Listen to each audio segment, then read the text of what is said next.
ਬਹੁਤ ਸਾਰੇ ਭੈਣ ਭਰਾਵਾਂ ਦਾ ਆਈਲੈਟਸ ਜਿਹੜਾ ਹੈ ਉਹ ਕਲੀਅਰ ਨਹੀਂ ਹੁੰਦਾ ਅਤੇ ਉਹਨਾਂ ਨੂੰ ਬਹੁਤ ਸਾਰੀ ਪ੍ਰੋਬਲਮ ਫੇਸ ਕਰਨ ਨੂੰ ਪੈਂਦੀ ਹੈ, ਖਾਸ ਕਰਕੇ ਰੀਡਿੰਗ ਦੇ ਵਿੱਚ ਅਤੇ ਲਿਸਨਿੰਗ ਦੇ ਵਿੱਚ।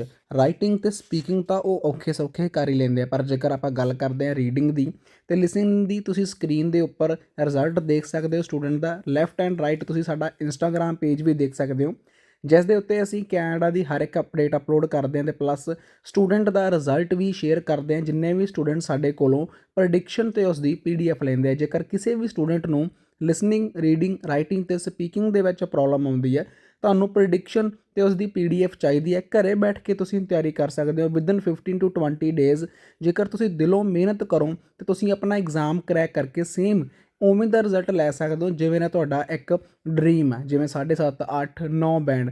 ਪ੍ਰੂਫਾਂ ਦੀ ਗੱਲ ਕਰੀਏ, ਪ੍ਰੈਡਿਕਸ਼ਨ PDF ਦੇ ਵਿੱਚੋਂ last time 100% same reading, 100% same writing ਅਤੇ ਸਪੀਕਿੰਗ ਆਪਾਂ ਨੂੰ ਦੇਖਣ ਨੂੰ ਮਿਲੀ ਹੈ। ਉਸ ਦੇ ਪ੍ਰੂਫ ਤੁਹਾਡੀ ਸਕਰੀਨ ਦੇ ਉੱਪਰ, ਰਿਜ਼ਲਟ ਤੁਹਾਡੀ ਸਕਰੀਨ ਦੇ ਉੱਪਰ ਆ। ਜਿੰਨੇ ਵੀ ਸਟੂਡੈਂਟ ਸਾਡੇ ਕੋਲੋਂ ਪ੍ਰੈਡਿਕਸ਼ਨ ਲੈਂਦੇ ਆ, ਆਪਣੀ ਚੈਟ ਸ਼ੇਅਰ ਕਰਦੇ ਆ ਸਾਡੇ ਨਾਲ, ਅਤੇ ਉਸ ਤੋਂ ਬਾਅਦ ਉਹਨਾਂ ਦੇ ਬਹੁਤ ਵਧੀਆ ਆਪਾਂ ਨੂੰ ਬੈਂਡ ਸਕੋਰ ਦੇਖਣ ਨੂੰ ਮਿਲਦੇ। ਜੇਕਰ ਤੁਹਾਨੂੰ ਵੀ ਚਾਹੀਦੇ ਆ ਤੁਸੀਂ WhatsApp ਕਰ ਸਕਦੇ ਹੋ। Part 1, Part 2, Part 3, and Part 4.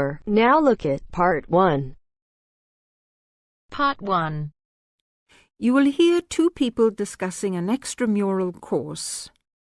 Fill in the information you hear on the application form below. First, you have some time to look at questions 1 to 6.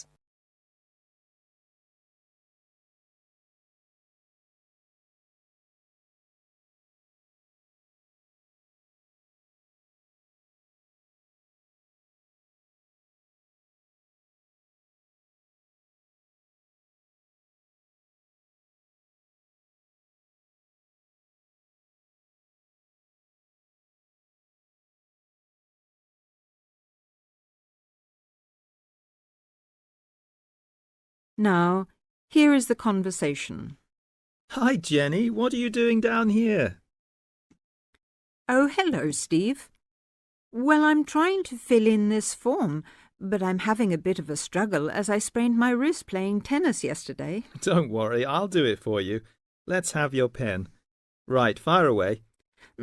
Let's see. I want to do the drama and theatre studies. I'd like to get the certificate. The course number is 60201.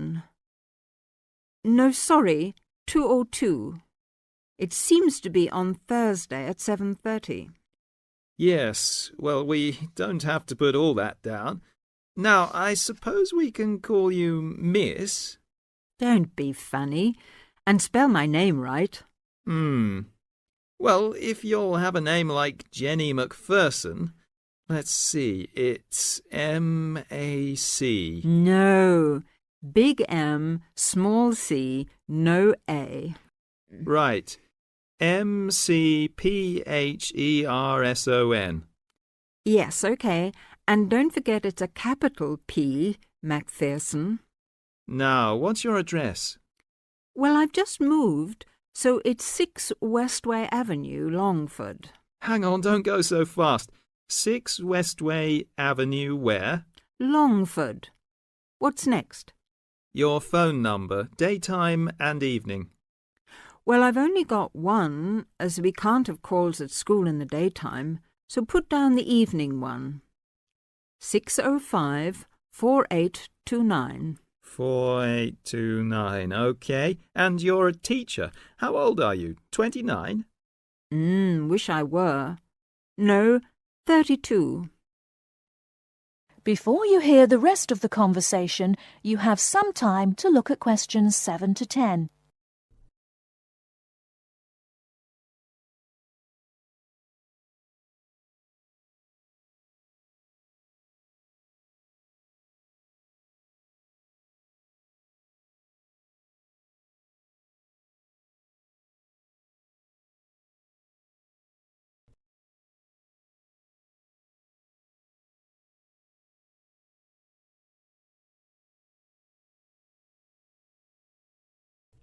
Now listen and answer questions 7 to 10. Do they want my date of birth? No, don't seem to. Just age. How about educational qualifications? Well, I've got a degree in English literature and a diploma in media studies. Media studies, right. Now, have you ever done any of these extramural courses before? No, don't think so. Although I did do something on psychodrama once. But no, it wasn't extramural, was it? That seems to be it, except for the fee. Yes, well, that's the same for all the central courses. I think £25. I suppose I have to include it with this form. Looks like it. Do you want me to write the cheque out for you? But you'll have to sign it. That is the end of part 1. You now have half a minute to check your answers.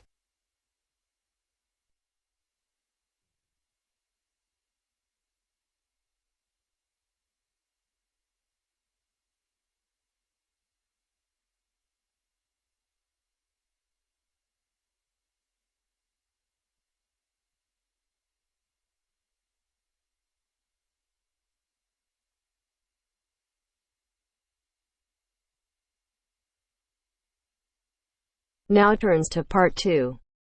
Part 2. You'll hear a message left to John on how to look after the house. First, you have some time to look at questions 11 to 17.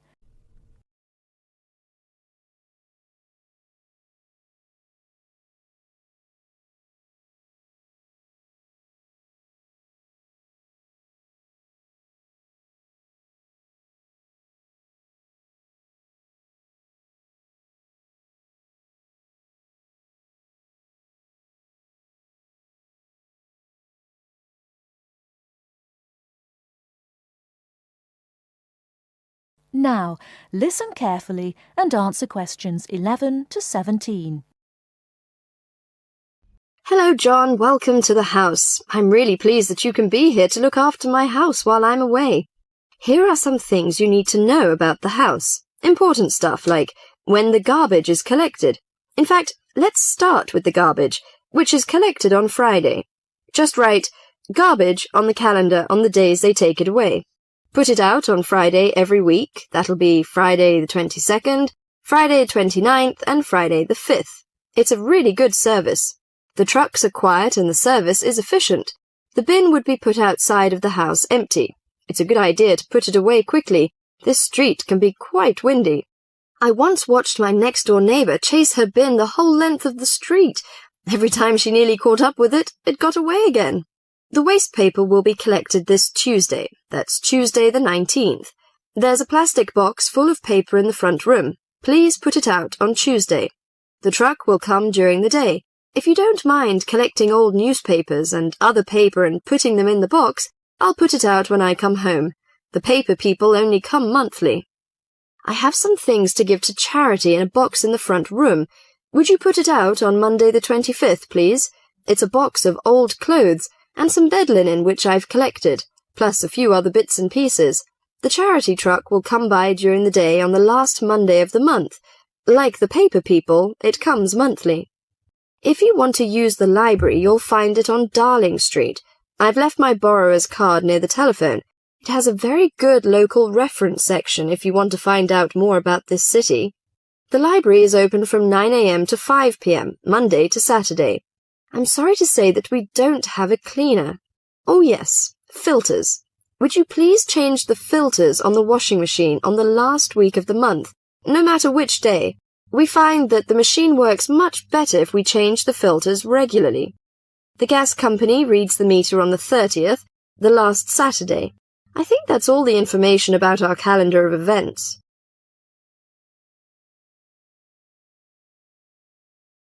Before you hear the rest of the talk, you have some time to look at questions 18 to 20.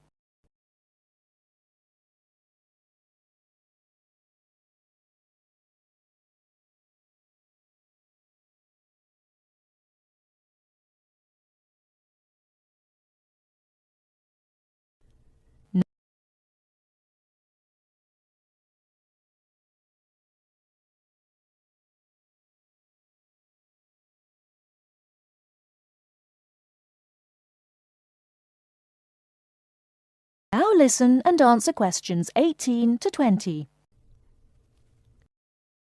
Well, John, I'm trying to think what else I should be telling you. As you know, I'm going to a conference in London. I hope to have a little time to look around. It's a great city. I do hope I manage to get at least some of the theatres and museums. I'm looking forward to all the things I have to do at the conference too. I'm giving a paper on Tuesday the 26th, and there are a couple of exciting events planned later in the conference programme. I hope to meet up with an old teacher of mine at the conference. She taught English literature at my high school, and we've kept in touch through letters over the years. She now teaches at the University of Durham, and I'm really looking forward to seeing her again. By the way, I expect you're hungry after your trip. I've left a meal in the refrigerator for you. I hope you like cheese and onion pie. Would you do me a favour, please? I haven't had time to cancel an appointment. It was made a long time ago, and I forgot about it until this morning. It's with my dentist for a checkup on Thursday the 28th. Could you please call the dentist on 8162-525 and cancel the appointment for me? Thanks a lot, John. One last thing. When you leave the house, make sure the windows and doors are shut and set the burglar alarm. The alarm code number is 9120. Have fun. I'll see you when I get back. This is your friend Martha, saying goodbye. That is the end of part 2. You now have half a minute to check your answers.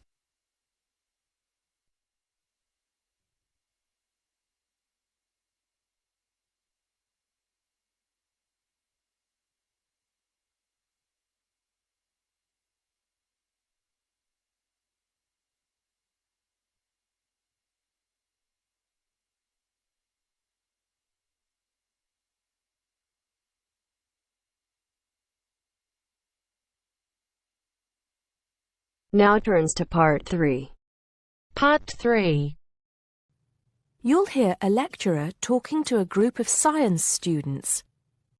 First, you have some time to look at questions 21 to 24.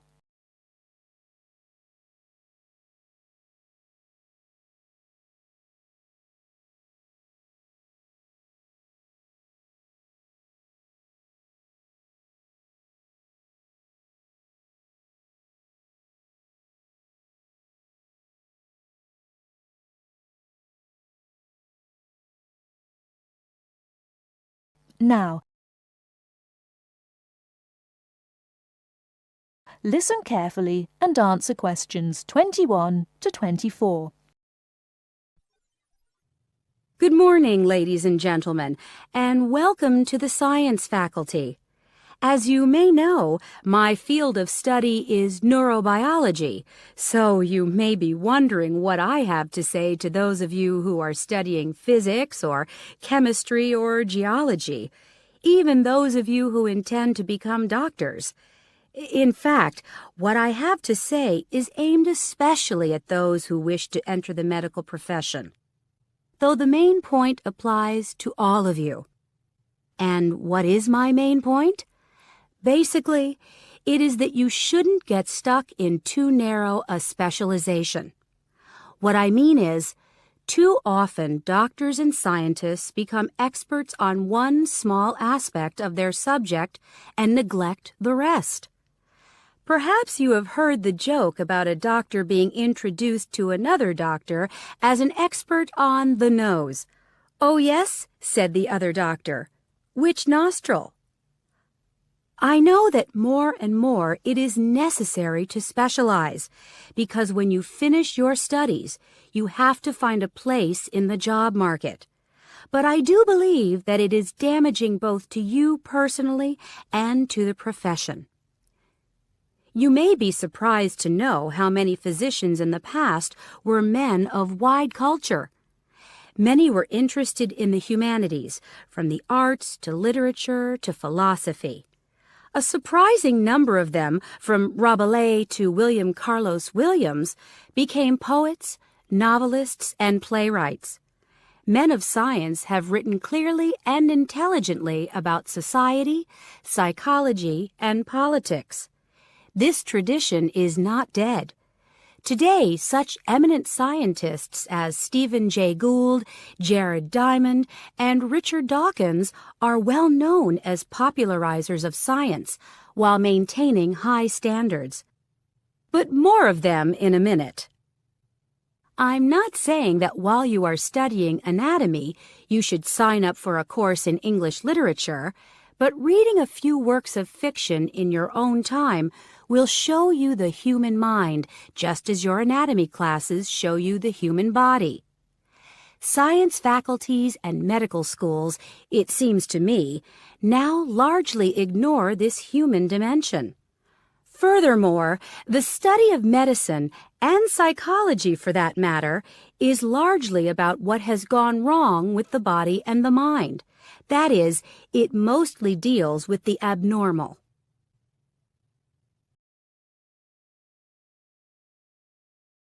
Before you hear the rest of the talk, you have some time to look at questions 25 to 30.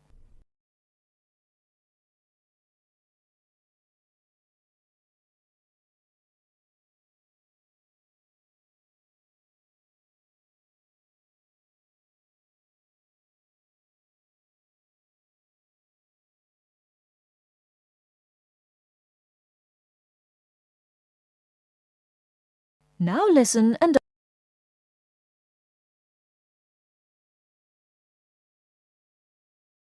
answer questions 25 to 30.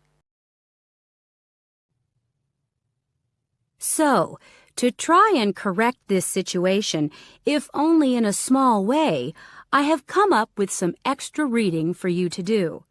Don't worry. I wouldn't have chosen them if I didn't think they were enjoyable as well as interesting. The first on my list I'm sure you've all heard of, even if you haven't read it. It's Bill Bryson's A Short History of Nearly Everything.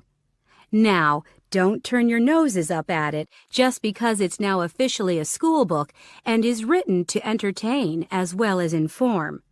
In fact, I've found it a very good bedside book. Next come a couple of the writers I mentioned earlier. Any collection of essays by Stephen Jay Gould is worth reading. He writes clearly in a language non-scientists can easily understand. In fact, a lot of his essays are responses to questions about science from the general public. He's also entertaining on the subject of baseball. Perhaps you should start with Gould's Wonderful Life. He writes brilliantly about natural history and shows how much imagination and excitement there is in scientific discovery.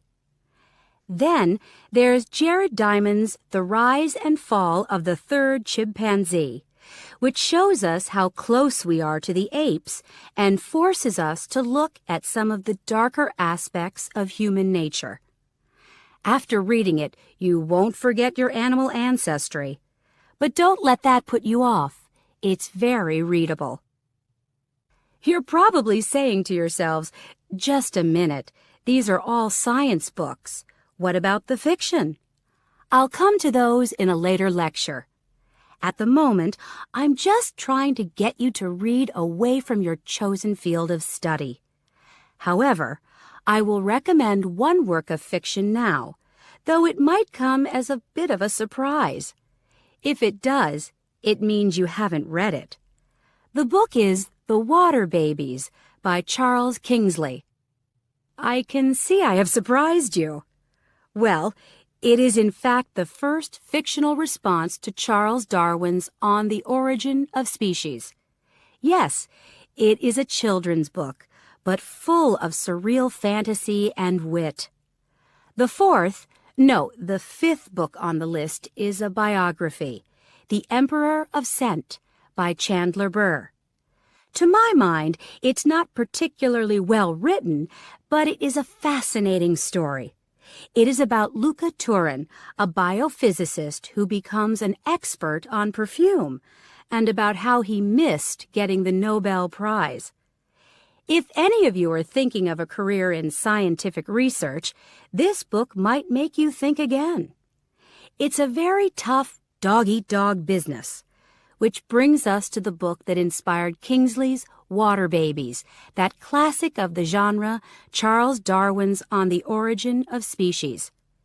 If you haven't read it already, perhaps you shouldn't be here. If you have, it won't hurt to read it again. Or if you prefer, read his The Voyage of the Beagle, which, as well as being of interest to any natural historian or anyone interested in scientific method, also makes a great travel book. Well, I think that's enough to be going on with, and I can see that it's time to finish up. So please bear in mind, throughout whatever course you are studying, not to neglect other aspects of your wider, non-academic education. Thank you. That is the end of part 3. You now have half a minute to check your answers.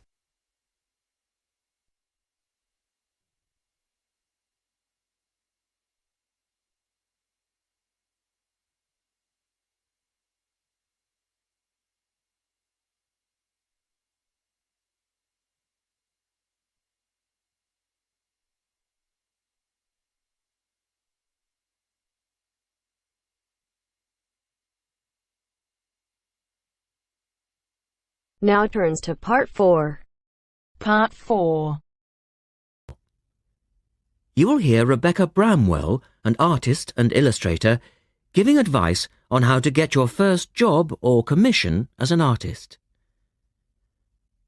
First, you have some time to look at questions 31 to 35.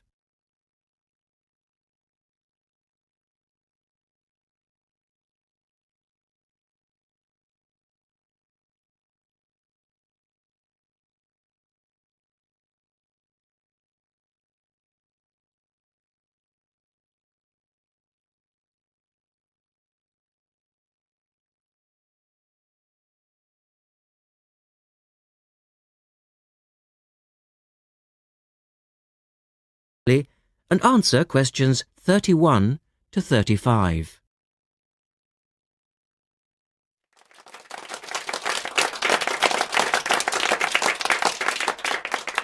I'd like to introduce Rebecca Bramwell, an artist and illustrator who has come along today to talk to you all about getting your first job or commission as an artist. Over to you, Rebecca. Thank you for inviting me. I remember when I graduated back in 1983, I was very excited about getting my first commission. My degree was in fine art, and I'd worked long and hard to get it. I was an enthusiastic student, and I never found it difficult to find the incentive to paint. I think as a student you're pushed along by fellow students and tutors, and the driving force is there. However, when you leave college, you find yourself saying things like, I'll have one more cup of coffee and then I'll sit down to work. I hate to admit it, but I say it myself. Suddenly, it isn't finding the inspiration or getting the right paper that's a problem. It's you. In my view, there are a number of reasons why this happens. It's a real challenge making a decent living as a new artist. You have to find a market for your work. Often you work freelance and need to take samples or portfolios of your work from place to place. These experiences are common to a lot of professional people. But artists also have to bare their souls to the world, in a way. More than anything, they want praise. If people don't like what they create, then it can be a very emotional and upsetting experience hearing them say this. I began to realise that these problems were preventing me from having a career in art, and so I decided to experiment. I was a painter, but I started to dabble in illustration, drawing pictures for books, cards, and this offered me the opportunity to become more emotionally detached from my work. I was no longer producing images from the heart, but developing images for a specified subject, taking a more practical approach. I began to develop a collection of my illustrations, which I put into a portfolio and started to carry around with me to show prospective clients and employers. But it was still tricky because publishers, for example, want to know that your drawings will reproduce well in a book. But without having had any work published, it's hard to prove this. Having a wonderful portfolio or a collection of original artwork is, of course, a first step.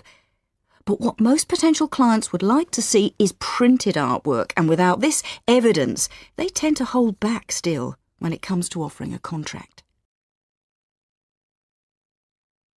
Look at questions 36 to 40.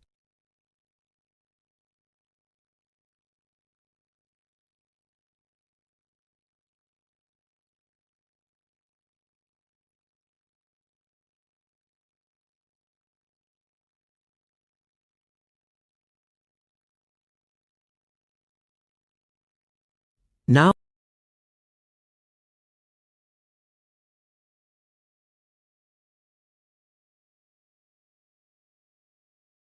answer questions 36 to 40.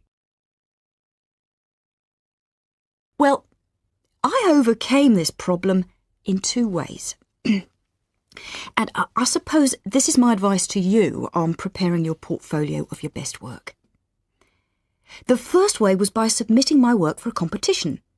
And the one I chose was for a horoscope design and was sponsored by a top women's magazine. There are a few of these competitions each year, and they offer new illustrators an opportunity to showcase their work. The other approach I took was to design and print some mock-up pages of a book. In other words, I placed some of my illustrations next to some text in order to demonstrate how my work would look when it was printed.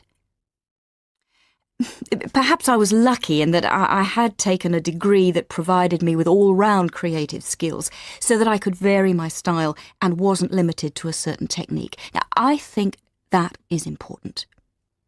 The art world and many other creative fields do try to pigeonhole people into snug boxes with an accompanying label. Now, I think you should try to resist this if you feel it happening to you. If you don't, you'll find it difficult to have new work accepted if you try to develop your style at a later stage in your career. Nevertheless, when you start out, and particularly when you're going for an interview, it's important not to confuse people by having a lot of different examples in your portfolio. One remedy for this is to separate your work into distinct categories. In my case, I did this by dividing my design-inspired illustrations from my paintings. It's then easier to analyse the market suited to each portfolio, such as magazines, book jackets, CD covers, etc.